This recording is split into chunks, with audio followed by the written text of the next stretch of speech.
Good morning. Welcome to Faith in the Morning. Something good is going to happen to you today, so expect miracles.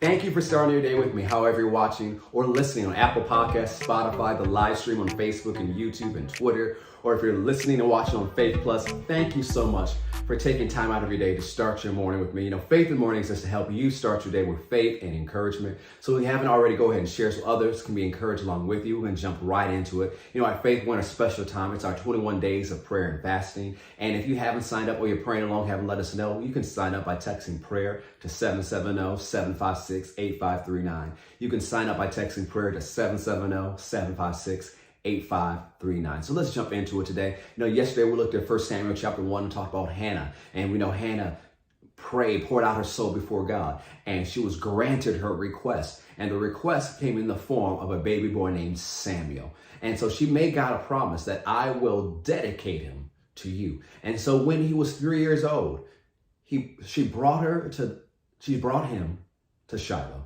and presented him to the Lord and dedicated Samuel to the service of the Lord.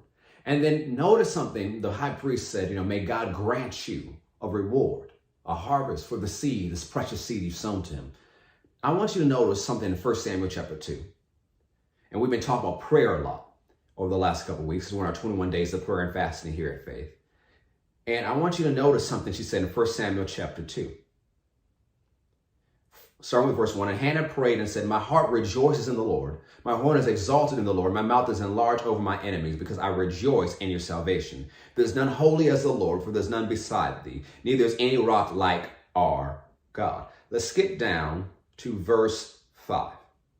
Notice what she says in the second part of the verse, speaking of herself. So that the barren has borne 7, and she that has many children is waxed feeble. Now, remember before then, Hannah couldn't have children. But after she prayed and poured out her heart before God and her request was granted, what happened?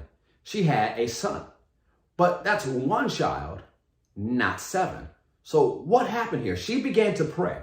And as she prayed, she went over into the future. It's like I talked about earlier this week, going back to the future in your prayer life. Her prayers began to reach into the future and tap into a reality she hadn't even walked in yet. Let's get down to the end of chapter 2, and I want you to see something.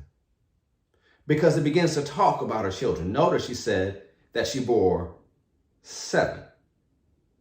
And notice what it says here in chapter 2, verse 21. And the Lord visited Hannah, so that she conceived and bare 3 sons and 2 daughters. And the child Samuel grew before the Lord. So she had 3 more sons, 2 daughters, and she had Samuel, who was the oldest child. So she had 6 kids. So where is the 7th one? What was she praying about? What did she say in prayer and spoke prophetically? Most scholars believe, and I agree with them, that she is prophesying about the Messiah. That her prayer life began to stretch thousands of years in the future concerning the ministry and the arrival of Jesus. Because one of the things that is noted with the birth of Samuel and the ministry of Samuel, even from his young age, it began a new order of the prophets, and all prophets from Samuel on began to talk about the Messiah, preparing the way for the Messiah. Her prayer life reached into the future. And as we talked about earlier this week, we need to take time to get over in the Spirit, not just praying God bless me prayers and praying quick prayers, but on a regular basis, you're praying and praying in the Spirit and taking time to get over in the Spirit in your prayer life. You'll begin to touch things down the road and open the doors for things greater than you even realize. So take some time today to pray. Take some time today to press in. Take some time to cover our 5 prayer topics in prayer and spend some extra time just listening to God and praying in the Spirit. And you'll cause a ripple effect in the spirit realm that'll not just affect your life and your future, but many other lives as well. Learn from Hannah's example. Pray in faith, smile like Hannah, and go to the future in your prayer life. It's not something you stress about. It's not something you get in your mind, so, I'm going to pray about the future today. No, you just enter in and yield to the Spirit of God and let him pray through you. And praying this way, Jude 1:20 says, energizes or charges your faith. It's time to charge your faith. Have a great day. Remember, something good is going to happen to you today. Expect miracles. God bless.